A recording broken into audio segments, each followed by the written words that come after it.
तो भगवान की भक्ति सुनो और जीवन में उतारो, इसलिए जीवन मिला था। खाना पीना सो जाना सब काम है पशु समाना, इस सब तो पशु भी कर रहे हैं, आप भी कर रहे हो। कौन सी उपलब्धि है जरा मुझे बताओ, कौन सी उपलब्धि है? कौन सा आपका यहाँ गंगा में बड़ा नाम मिल जाएगा? तो जिस दिन गरुड़ पुराण पढ़ेंगे उस दिन पढ़ लेना जो मैं आपको बताने जा रही हूँ, क्योंकि मैंने 4 वेद 6 शास्त्र 18 पुराणों का अध्ययन किया है।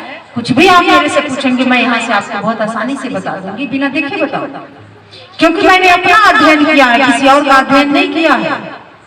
और आज हम अपना अध्ययन ही करते हैं। ये रट्टा लगाने से क्या होगा? जब तक जीवन में नहीं कुछ आएगा तो गरुड़ पुराण में आता है कि हमारे इस कंधे पर 2 लोग रहते हैं गुप्त रूप से, एक के नाम है गुप्त और एक के नाम है चित्र। जैसे मोबाइल में वीडियो बन रहा है ना, ऐसे वो आपके जब से आपने जन्म लिया है और जितनी भी उम्र में आप चल रहे हैं वीडियो बन रहा है, लेकिन उसे गोपनीय रखा जा रहा है। आपको पता नहीं है वीडियो बनाया जा रहा है, फोटो बन रहा है, और वो कहाँ पेश किया जाएगा? जब आप यहाँ से प्रस्थान करेंगे, लोग कहते हैं ना हम मर जाएंगे, तो मरेंगे तो भगवान के पास जाएंगे ना, जहाँ से जन्म मिला है फिर वहीं तो जाना है। तो जब वहां जाएंगे तो भगवान जी पूछते हैं कि क्या किए हो, तो वहां भी झूठ बोलने की तो आदत है, जो एक प्रवृत्ति है इतना आसानी से बदलता है। जैसे अजामिल झूठ बोला है, वहां भी भगवान के पास जब जीवात्मा जाके झूठ बोलती है तो भगवान किसको बुलाते हैं? चित्र को और गुप्त को। जो गुप्त हैं वो चित्र बना रहे हैं, गुप्त तरीके से बन रहा है, और भगवान कहते हैं कि इन्हें दिखा दो जो ये जीवन भर करके आए हैं। तो वो लोग पेश करते हैं, दिखाते हैं कि ये तुम्हारा पूरा फाइल है, जब से जन्म मिला था माँ के गर्भ में आए थे तब से, और जब से मरे नहीं हो तब से पूरा फाइल तैयार हुआ है। जैसे डाटा है ना कंप्यूटर में, मोबाइल में डाटा चल रहा है ना, डाटा खुलता है तो पूरा आ जाता है, वैसे ही ये डाटा बन रहा है।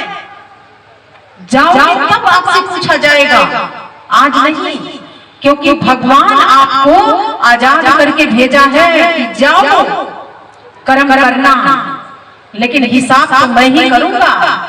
भगवान ने भेजा था, लेकिन भगवान ही हिसाब करते हैं, फिर जन्म मिलता है प्रारब्ध के अनुसार, कर्म के अनुसार ही जन्म मिलेगा। अगली यात्रा फिर कर्म के अनुसार ही बनता है। इसीलिए बाबा ने कहा कि कर्म प्रधान विश्व कर राजा, जो जस करहु तस फल चाखा। जो जैसा किया है वैसा मिला है, और अब जैसा कर रहा है वो आगे मिलेगा, आगे मिलेगा। सचना इसमें कोई हस्तक्षेप नहीं करेगा। 1000-2000 जगह घुस नहीं चलेगा वहां पर, क्योंकि भगवान के दरबार में घुसखोरी नहीं चलती है। हर जगह चलेगी लेकिन वहां नहीं चलती है। वहां आपका पूरा फाइल देखा जाएगा, पाप और पुण्य देखा जाएगा कि आपने किसका पाप में वृद्धि है कि पुण्य में वृद्धि है। तो जिसमें ज्यादा होगा उसी के अनुसार आपकी यात्रा आरंभ होगी। तो सज्जनों, आजामिल का जो जीवन है, अब पत्नी ने कहा मार्गदर्शन कर रही है, जैसे आज की पत्नियां करती हैं, गलत भी तो कर रही हैं, बहुत जगह गलत करती हैं, माता पिता से दूर कर देती हैं, बड़े लोगों से दूर कर देती हैं। हमारी ये बतिया पनिया खड़ी क्यों गौर नहीं करे? तो सज्जनों, जो कर्म करोगे वो आगे आपको दंड तो मिलेगा ही मिलेगा, भोगने के लिए भी तैयार रहना। पत्नी ने कहा कि जाओ जंगल में पशुओं को मार के लाना, वही खाया जाएगा, अन्न नहीं है तो क्या है। कहते हैं कि जब बुरे कर्म आता है तो पहले निशानी पहले यही है, लक्ष्मी आपका साथ छोड़ देती है, और लक्ष्मी का एक नाम अन्नपूर्णा भी है, वही आपका साथ छोड़ देगी। और इस संसार में सबसे बड़ा कुछ है तो गरीबी है, सबसे बड़ा अगर बुरे कर्म है तो गरीबी है, और लक्ष्मी साथ छोड़ देती है, कहती है कि जाओ अब तुम भोगो जो तुमने किया। आजामिल के साथ सबने छोड़ दिया, देवी देवताओं ने भी छोड़ दिया, भगवान ने भी छोड़ दिया, आज खाने के लाले पड़ गए हैं।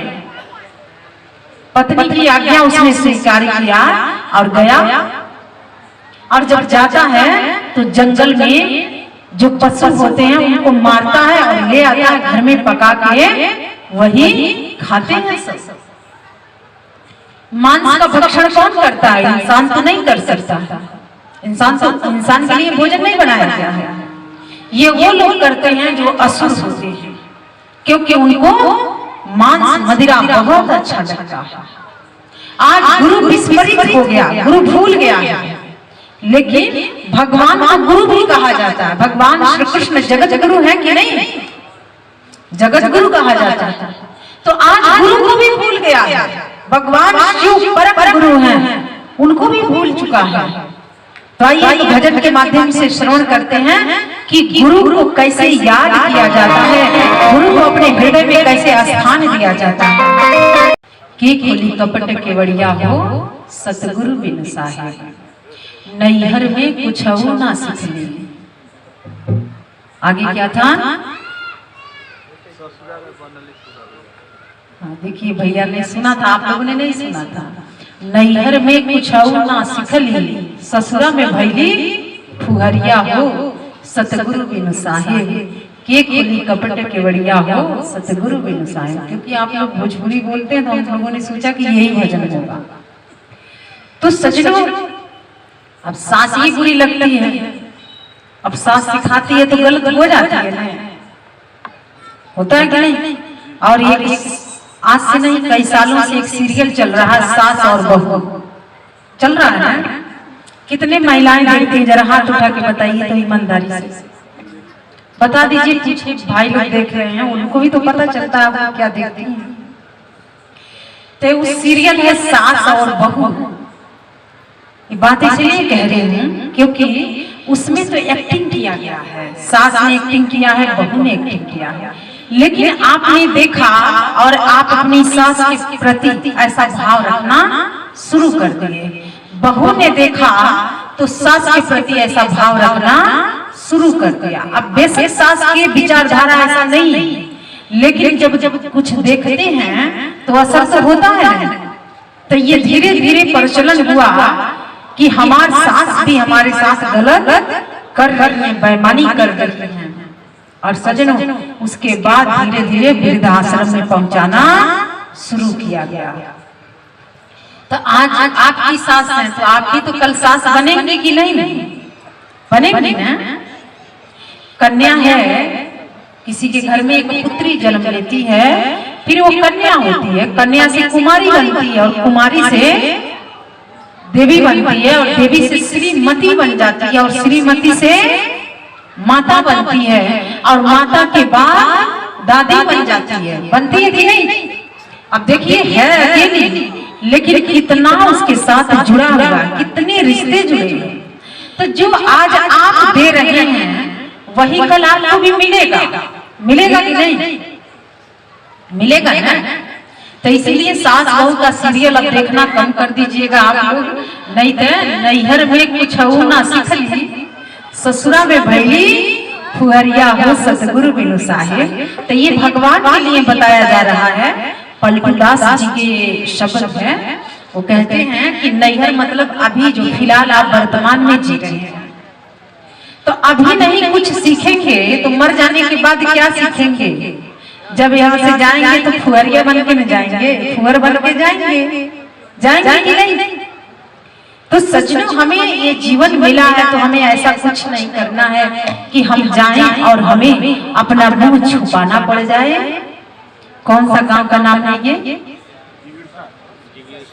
आपके तो गांव के नाम नहीं मेरे को याद आ रहा है। जैसे अटपटा नाम है वैसे अटपटे आप लोग भी, और उसी तरीके से चटपटे भी हैं कि है ना?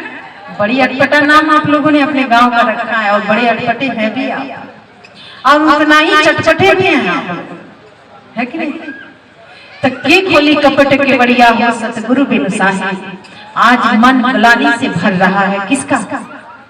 अजान का। क्योंकि जब व्यक्ति बुरा कर्म में संलग्न होता है तो उस समय कुछ ध्यान नहीं आता है, लेकिन जब वही कर्म से दंड देता है तब समझ आता है कि मैंने ऐसा क्या किया कि ये जो सब कुछ हो रहा है। और सज्जनों जानते हैं उसके उपरांत एक दिन जो संत थे, जो उनके गुरु थे, उन्होंने कहा कि बहुत समय बीत गया है। कुछ संतों को उन्होंने भेजा आजामी के घर की जाओ उसे याद दिलाना कि कभी वो संतों के साथ रहा करता था, कभी संतों के साथ बैठता था, कभी संतों के मुखारबिंद से कुछ सुनता था। और सज्जनों बिना बुलाए आपके घर साधु संत आ जाते हैं तो समझ लेना ईश्वर की बहुत बड़ी कृपा है। भगवान जिस पर कृपा करता है उसके घर पर साधु संतों को भेज देता है। समझ लेना कि जब साधु संत जहां जाते हैं तो साक्षात भगवान ही जाते हैं। कल भी मैंने आपको कथा में सुनाया था कि भगवान कभी भी डायरेक्ट नहीं मिलते हैं। किसके माध्यम से मिलते हैं? साधु संतों के माध्यम से ही भगवान मिलते हैं। तो इसलिए आजामिल के घर में संत आते हैं। और जब संत आए तो उस समय आजामिल अपने घर पे नहीं था, जंगल में गया था पशुओं को मारने के लिए। ले आएगा तो पकेगा, खाएंगे सब, अन्न तो है नहीं। लेकिन जो भगवान होता है उसको सब कुछ पता होता है कि किसके घर में क्या हो रहा है। आपके पड़ोसी को नहीं पता है कि आप कितनी व्यथा में हैं और कितना आनंद में है, लेकिन भगवान को हर चीज पता होता है। जब आप सांस लेते हैं आपका हृदय धड़कता है तो ये मैसेज उस तक पहुंचता है। वो दर्द से धड़क रहा है कि प्रसन्नता से धड़क रहा है, ये परमात्मा तक हर आवाज आपके जाती है। और सज्जनों जानते हैं इधर जैसे ही संत आए तो संतों ने कहा कि क्या आजामिल भक्त का घर यही है? तो लोगों जो आसपास के लोग होते हैं कटाक्ष करते हैं ना, कुछ लोग तो मजाक करते हैं और कुछ और ही बता देते हैं। तो लोगों ने कहा कि हाँ यही आजामिल भक्त का घर है, क्योंकि अब भक्त तो वो था नहीं, विभक्त बन चुका था। तो इसलिए लोगों ने जब सुना भक्त तो वो लोग हंसे। सज्जनों जो संत थे वो आजामिल के घर गए, पूछते पूछते, जैसे हम आए थे तो पूछते पूछते आपके गांव में आए। अभी जो आचार्य जी यहाँ बैठे थे जो पूजा करा रहे थे, बड़े सज्जन व्यक्ति हैं, वो बाइक से जा रहे थे, हमें रास्ते में ही मिले थे। तो हम लोगों ने उनसे पूछा नहीं, मैंने सोचा ये तो दूसरे रास्ते से आ रहे थे, स्वामी हरिदासानंद जी गाड़ी चला लेते हैं तो यही गाड़ी लेके आए थे। तो वो घूम के 10 कदम आगे निकल गए थे, आधा किलोमीटर आगे निकल गए थे बाइक से, लेकिन फिर पता नहीं उनके मन में क्या आया, देखे कि भाई हमारे गांव में ये लोग जा रहे हैं। तो हमें तो नहीं पता था कि यही के वो हैं। तो वो अपना बाइक फिर पीछे मुड़ के लेके आए। अब देखिए जो उन्होंने अपना एक अच्छा परिचय दिया तो मैं बता रही हूँ ना, तो ऐसे ही जब आप अच्छा करेंगे तो भगवान भी आपके कर्म को जानेगा, देखेगा और बताया जाता है। तो वो फिर वापस आए अपने बाइक से और कहे कि क्या आप लोग जग में जहाँ जग हो रहा है वहां जाएंगे? तो स्वामी हरिदासानंद जी ने कहा कि हाँ वहीं जाएंगे। तो उन्होंने पूरा रास्ते के बारे में बताया कि यहाँ से जाइएगा, इधर मुड़ जाइएगा और फिर वहां पर चले जाइएगा। तो वो बताए तो हम आपके गांव में आए। तो ऐसे ही आज आजामिल के घर संत जा रहे हैं। और जब कोई पहले जब कोई मिलता है मार्ग में उसी से ना पूछा जाता है। तो संतों ने पूछा तो लोगों ने बड़े कटाक्ष करके बताया। तो संतों को साधुओं को कोई कटाक्ष करे या उनका अपमान करे उससे वो बड़े ऊपर होते हैं। तो संत घर खोजते खोजते चले गए। जब वो गए तो उन्होंने कहा कि क्या आजामिल भक्त घर में हैं? तो जो पत्नी थी उसने दोनों हाथ जोड़ के श्रद्धा से कहा कि नहीं वो तो नहीं है, लेकिन मैं अभी हूँ और आप घर के बाहर मत रहिए, घर में आइए। जो हमारे घर में है आपको हम जलपान कराएंगे। अन्न तो था नहीं कि वो बना के भोजन कराए। तो जो संत मंडली थी वहां पर जाती है और जब वहां पर गई तो उसने पानी ले आती है और पानी पिलाती है और वो लोग जलपान किए। जब जलपान कर लिए वो लोग तो उन लोगों ने कहा कि अजामिल भक्त कब आएंगे? तो उसने कहा उनके आने में तो देर है, हो सके संध्या का समय आए। तो उन लोगों ने कहा कि ठीक है हम लोग जा रहे हैं, लेकिन जहां हम लोग जाते हैं, खाते हैं या पानी पीते हैं या रुकते हैं, तो जब हम लोग जाते हैं तो हम लोगों को दक्षिणा चाहिए होता है। ये कौन कह रहे हैं? संत कह रहे हैं। अब उसने सोचा कि मेरे पास तो कुछ है ही नहीं और न तो मेरे घर में कुछ है और मैं ये दक्षिणा कैसे दे सकती हूँ। तो संतों ने कहा कि ठीक है, आपके गर्भ में शिशु पल रहा है। हालांकि संतों को किसी ने बताया नहीं था। संतों ने कहा कि आपके गर्भ में शिशु पल रहा है और वो जो संतान होगी उसका नाम तुम नारायण रखना, क्योंकि वो पुत्र ही होगा। किसने कहा? संतों ने कहा। और उन्होंने कहा कि दक्षिणा में यही नाम रख देना। और हम लोग यहाँ से अब जा रहे हैं। सजनों, साधु संत कहीं जाते हैं तो लेने के लिए नहीं जाते हैं, वो बहुत कुछ देने के लिए जाते हैं। वो अपना पुण्य दे देंगे आपको, जो उन्होंने पूरा जीवन कमाया वो आपको दे देंगे, फ्री में दे देते हैं। क्योंकि आप कुछ करते हैं तो स्वार्थ देख देख करते हैं। लेकिन जब साधु संत कहीं जाते हैं, कुछ करते हैं, तो परमार्थ के लिए जाते हैं और परमार्थ के लिए कोई कार्य करते हैं। तब उन लोगों ने दक्षिणा में कहा कि ये नाम रखना, यही हमारी दक्षिणा होगी। और कुछ समय के बाद एक पुत्र रत्न उनके घर में जन्म लिया और उसका नाम रखा गया नारायण। इसीलिए जो पहले के लोग हुआ करते थे वो अपनी संतान के नाम भगवान के नाम पर रखते थे। माता जी के नाम पर वो नाम रखा जाता था। लेकिन आज जानते हैं लोग क्या नाम रखते हैं? कोई चिंटू है तो कोई मिंटू है, कोई पिंटू है। नाम का ही अर्थ नहीं। तो कोई शिवानी आ जाती है, पता नहीं कहां से शिवानी। ऐसे तो लोग नाम रखते हैं। तो जैसा नाम है वैसे काम भी हो रहा है। जैसा नाम वैसा काम। पहले के तो लोग फिर भी अपने नाम का लाज बचाते थे, लेकिन आज तो नाम भी उसी योग्य माता पिता ढूंढते हैं। कुछ लोग तो ऐसे नाम रखेंगे कि न तो वो लगता ही नहीं कि ये भारतीय लोग हैं, न मैं। हम तो कहीं जाते हैं तो पहले पूछते हैं आपका नाम क्या, उसी से हम समझ जाते हैं कि इनके घर में संस्कार कैसा, उसी से पता चल जाता है। तो सचो संतों ने कहा कि नारायण नाम रखना है और उस बच्चे का नाम दक्षिणा में नारायण रखा गया। संत गए थे और जब अजामिल आया तो पत्नी ने सब कुछ बहुत विस्तार से बताया।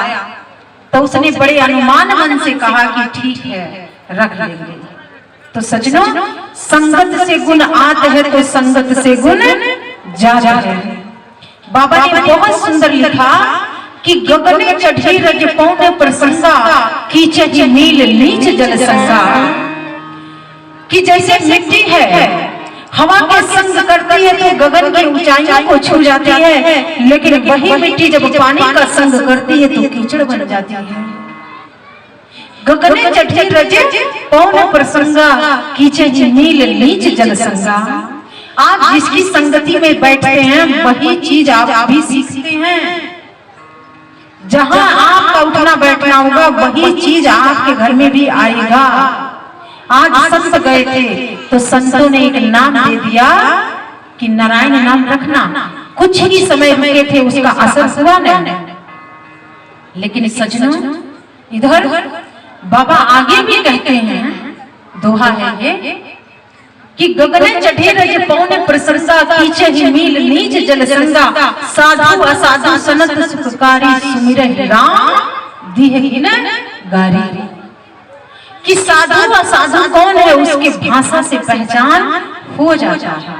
जैसे मैंने कहा ना, नाम पूछ लेते हैं तब बोलने से पता चलता है कि आपके अंदर कितनी सादगी है कि नहीं है। ये उठने बैठने से पता चल जाता है कि आप कितने सात्विक हैं और कितने सात्विक नहीं। साधु असाधु सनत सुखकारी सुमिरहि राम दिह गिन गारी। आज अगर सात्विक लोग होते तो क्या ये जगह खाली होता? खाली होता क्या? होता क्या? नहीं, क्योंकि वो तो कहीं और लगे हैं ना। कहते हैं कि चोर की संगति करके चोरी का ज्ञान भरपूर मिलता है। शराबी की संगति करोगे तो वो पहले आपका पैसा नहीं खर्च होता है, पहले वो कहेगा पी ले, चल पी, हम तुझे पिला रहे हैं, थोड़ा सा तो पी के दे। और जैसे व्यक्ति थोड़ा थोड़ा पीता है 2 3 4 दिन 8 दिन, आदत पड़ गई ना, तो फिर वो अपने घर से भी पीता है। गुटखाबाज होते हैं। बेशक घर में बच्चा बैठा है, फीस जमा नहीं हुई है, लेकिन फटाफट गुटखा फाड़ते हैं और मुख के अंदर डालते हैं, खाते हैं। सजनों, ऐसे भी लोग हैं कि एक दिन के 100 रुपए के गुटखा खा जाते हैं, 50 रुपए का गुटखा खाते हैं। लेकिन हम कहते हैं कि अगर वही आप 30 दिन के पैसा रोज के 100 रुपया इकट्ठा करो, देखो क्या आपके बच्चा आप अच्छे स्कूल में नहीं पढ़ लेगा? क्या आपके घर में साग सब्जी नहीं आ जाएगी? तो ये सब नहीं करना है। वो करना है जहाँ जाके आप बुरी आदतों को सीख रहे हैं। लोग सिगरेट पीते हैं, बीड़ी पीते हैं। क्या आज तो विमल चला है जी, विमल केसर वाला विमल। कौन सा विमल भाई? वो आजकल लोग खा रहे हैं। महंगा वाला प्रोडक्ट चाहिए, सस्ता नहीं चाहिए। परेशानियां क्यों है? तनाव क्यों है घरों में? झिंझिलाहट क्यों है आज गृहस्थी में? और लोग कहते हैं महंगाई हो गई। सचनो, ये जिंदगी तो बहुत सस्ती थी, लेकिन हम लोगों ने महंगी कर दी। बहुत सस्ती थी ये जिंदगी। भगवान ने कोई नियम लगा के नहीं भेजा कि यही करना है आपको, लेकिन आपने हर रोज प्रोडक्ट बदला, सामग्री बदला, चीजें बदली, गाड़ी बदला, घर बदला, रहन सहन बदला, तो फिर तनाव तो होगा, डिप्रेशन तो होगा, बीपी तो हाई होगा ही, शुगर तो बढ़ेगा ही, होगा कि नहीं? सब चीज होगा। लेकिन सजनों, पहले के लोग थे, बड़ी सस्ती में उन्होंने अपनी जिंदगी निकाल लिया। जिंदगी बड़ी सस्ती थी, लेकिन हम लोगों ने महंगी करके बैठ गए। सजनों, तंबाकू घोटते घोटते हाथों के लकीर मिट गया, पर मन का स्वाद नहीं गया। आंखों पर चश्मा लग गया, लेकिन मन का चस्का खत्म नहीं हुआ। कानों से सुनना बंद हो गया, लेकिन आज भी अभिलाषा है। यहाँ भी ड्रामा होता तो देखो ना, उल्लू के तरह लोग पेड़वा पर चढ़ चढ़ के लटक के चश्मा फूट जाता, पर जगह नहीं मिलता। क्योंकि हम यहाँ नचाने नहीं आए हैं ना, यहाँ तो हम ईश्वर प्रेमी बनाने आए हैं। तो सजनों, ये तो हाल है। तो बाबा ने इसीलिए कहा कि साधु असाधु सनत सुखकारी सुमिरहि राम दिह गिन गारी। इसी से पता चलता है कि कितने ईश्वर प्रेमी हैं, कितना भगवान प्रेमी हैं, और कितने आप भगवान को अपने हृदय में स्थान दिए हैं, इससे पता चल रहा है। और आगे जब वो संतान हुई तो छोटे बच्चे जो होते हैं बहुत ही दिव्य होते हैं, बड़े सुंदर होते हैं। और आजामिल के पास और भी बच्चे थे, लेकिन उन बच्चों से कोई लगाव नहीं था। इस बच्चे से बहुत ज्यादा लगाव था। कहीं से भी आता था तो कहता था कि नारायण तुम मुझे पानी पिला दो, नारायण जो भी है मुझे भोजन करा दो, नारायण मेरे साथ जंगल चलो, नारायण मेरे साथ सो जाओ, नारायण मेरे साथ बैठ जाओ। हर जगह पर उसी पुत्र को बुलाता था। और कहते हैं कि भगवान के नाम लेते लेते आज उसकी जो उम्र थी वो 88 साल की हो चुकी थी। 88 साल जानते हैं कितना होता है? 80 और 8, 88 साल की उम्र हो गई। अब जर्जर बुढ़ापा ने घेर लिया था। इंद्रियां काम करना बंद कर दी थी, हाथ पैर नहीं उठ रहा था। अब बच्चे पर बच्चे तो लाइन लग गए थे। सजनों, बच्चों को लाना बड़ी बात नहीं है, बच्चों को बच्चा बना देना बड़ी बात है। चाहे आपके घर में 10 बच्चे हैं, चाहे 1 बच्चे हैं, चाहे 2 बच्चे हैं, आप उन्हें संस्कार दीजिए। और इधर एक दिन यमराज ने यमदूतों को भेजा, जैसी करनी वैसी भरनी। यमदूत आए और खूब पिटाई किए, खूब भाला लेके घूम रहे थे। लोग कहते हैं कौन देखता है, तो जो मृत्यु सैया पर होता है उसकी इंद्रियां पहले ही काम करना बंद कर देती है, पहले ही बंद कर देती है, क्योंकि वो बोल नहीं सकता है। जुबान भगवान बंद कर देता है, कहता है कि मैंने जुबान दिया था, लेकिन इससे तूने कभी भगवान की चर्चा नहीं की, तूने संसार की चर्चा किया। तुझे दूसरों की बात करने में बड़ा सुख मिला, बड़ा आनंद मिला, तो भगवान जुबान बंद कर देता है, बोला नहीं जाता है। आंखों से सिर्फ आंसू बहता है। लोग कहते हैं मुंह में पड़ गए हैं, बेटे को बुला दो, अरे बेटे को बुला दो, हो सके पराना अटकल हुई तो तनी देख लिए तो मर जाइए जल्दी से। तनी भोजपुरियों में बोलते तनी आप लोगों के बढ़िया से समझ आ रहा, यही बोला ना। जब कोई मृत्यु सैया पर होता है तो क्या होता है कि बेटा को बुला दो, बेटी को बुलाओ, बहू को बुला दो, नाती पोता से मिला दो, और खाक मिला दो। अब उनको पता चल रहा है ना हो क्या रहा है उनके साथ, आप तो सिर्फ आंसू देख रहे हैं। कहते हैं सहज मृत्यु के समय पीड़ा होत अपार, जैसे 1000 भिक्षु डंक मारे एक साथ।